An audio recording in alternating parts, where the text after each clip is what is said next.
السلام علیکم ورحمۃ اللہ تعالی وبرکاتہ۔ حضرت کچھ لوگوں نے سوال کیا ہے کہ وہ کون لوگ ہیں جن پر جنت حرام ہے، وہ کون سا گناہ ہے جو انسان اگر کر لے تو وہ کبھی بھی جنت میں نہیں جائے گا۔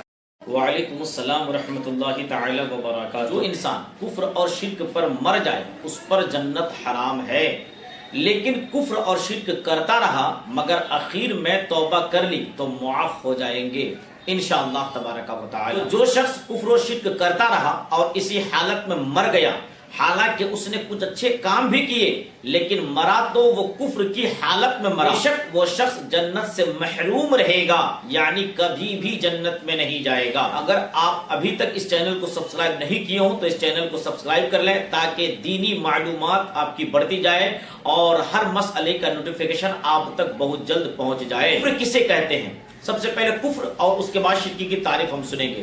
کفر کسے کہتے ہیں؟ ضروریات دین میں سے کسی ایک بات کا انکار کرنا کفر ہے۔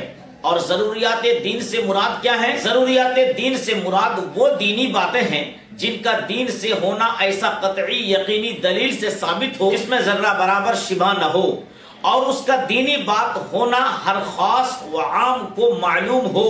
خاص سے مراد علماء کرام ہیں اور عوام سے مراد وہ لوگ ہیں جو عالم نہیں مگر علماء کی صحبت میں رہتے ہو۔ اسی طرح کی قطعی دلیل سے ثابت ہونے والی ضروریات دین میں سے کسی ایک بات کا اگر کوئی انکار کر دے تو وہ کافر ہو جائے گا، جیسے نماز کی فرضیت یا اللہ کے رسول صلی اللہ علیہ وسلم کی ختم نبوت کا منکر ہو جائے تو وہ کافر ہو جائے گا، اگرچہ دوسری تمام دینی ضروریاتی باتوں کو مانتا ہو۔ ضروریات دین میں بہت ساری باتیں ہیں، جیسے اللہ تبارک و تعالیٰ کو ایک ماننا، اللہ تبارک و تعالیٰ کی ذات و صفات میں کسی کو شریک نہ سمجھنا، اللہ تبارک و تعالیٰ کو جھوٹ وغیرہ تمام عیوب سے پاک ماننا، اللہ کے ملائکہ اس کے تمام کتابوں کو ماننا، قرآن پاک کی ہر آیت کو ماننا، اللہ کے رسول صلی اللہ علیہ وسلم اور تمام انبیاء کرام کی نبوت کو ماننا، میرے آقا علیہ الصلوۃ والتسلیم کو آخری نبی ماننا، آپ کے بعد کسی نبی کے پیدا ہونے کو جائز نہ سمجھنا،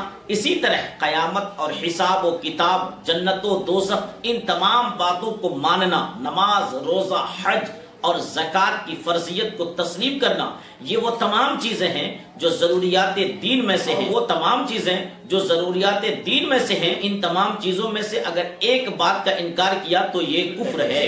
اور شرک کی تعریف کیا ہے؟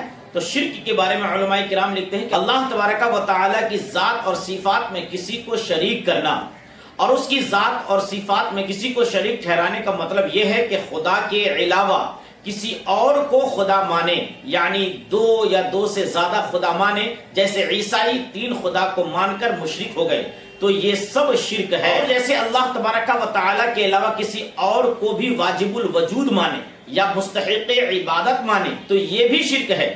واجب الوجود کا معنی یہ ہے کہ اللہ تبارک و تعالیٰ کی ذات ہمیشہ سے ہے اور ہمیشہ رہے گی، کبھی فنا نہیں ہے۔ اگر کوئی کسی اور کے بارے میں اس طرح کا عقیدہ رکھے گا تو یہ شرک ہے۔ صفت میں شرک ٹھہرانے کا مطلب یہ ہے کہ اللہ تبارک و تعالیٰ کی صفات کی طرح کسی دوسرے کے لیے کوئی صفت ثابت کرے، جیسے سمیع ہونا، بصیر ہونا، یہ اللہ تبارک و تعالیٰ کی صفت ہے، بغیر کسی کے دیے ہوئے ذاتی طور پر اس کے لیے یہ صفت ثابت ہے۔ اگر کوئی اللہ کی عطا کے بغیر کسی کے لیے یہ صفت مانے کہ وہ خود بصیر ہے، وہ خود سمیع ہے، یعنی وہ خود سے سنتا ہے، یعنی مصطفیٰ جان رحمت ہماری آواز کو خود سے سنتے ہیں یا خود سے وہ دیکھتے ہیں، تو خود سے ماننا یہ شرک ہے۔